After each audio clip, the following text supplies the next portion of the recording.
ఆంధ్రప్రదేశ్ ఆర్థిక పరిస్థితి నెమ్మదిగా రికవరీ మోడ్లోకి వస్తుందా అంటే ఇటీవల విడుదలైన ఆర్థిక గణాంకాలు చూస్తే అదే భావన కనిపిస్తుంది. 2024-25లో 1,04,000 కోట్లుగా ఉన్న రాష్ట్ర సొంత ఆదాయం 2025-26 నాటికి 1,10,000 కోట్లుగా పెరిగింది. అంటే రాష్ట్ర ఆదాయంలో 6% గ్రోత్ నమోదైంది. ఇక్కడ ముఖ్యమైన విషయం ఏంటంటే జిఎస్టీ, రిజిస్ట్రేషన్స్, మైన్స్ వంటి కీలక శాఖల నుంచి భారీ ఆదాయం రావడం. ప్రత్యేకంగా జిఎస్టీ ద్వారానే 33,000 కోట్లకు పైగా ఆదాయం వచ్చింది.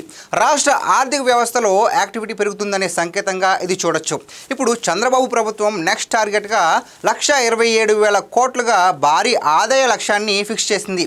అంటే ఫోకస్ ఒకటే, revenue growth plus controlled spending. ఎందుకంటే ఒక రాష్ట్రం ఫైనాన్షియల్లీ స్ట్రాంగ్ అవ్వాలి అంటే కేవలం అప్పులు కాదు, స్ట్రాంగ్ ఇన్కమ్ జనరేషన్ కూడా ఈక్వల్లీ ఇంపార్టెంట్. చంద్రబాబు దృష్టిలో ఈ ఆదాయం కేవలం ఖజానా బలపడడానికి మాత్రమే కాదు, ప్రజా సంక్షేమం, అభివృద్ధి ప్రాజెక్టులకు బలమైన ఇంధనం.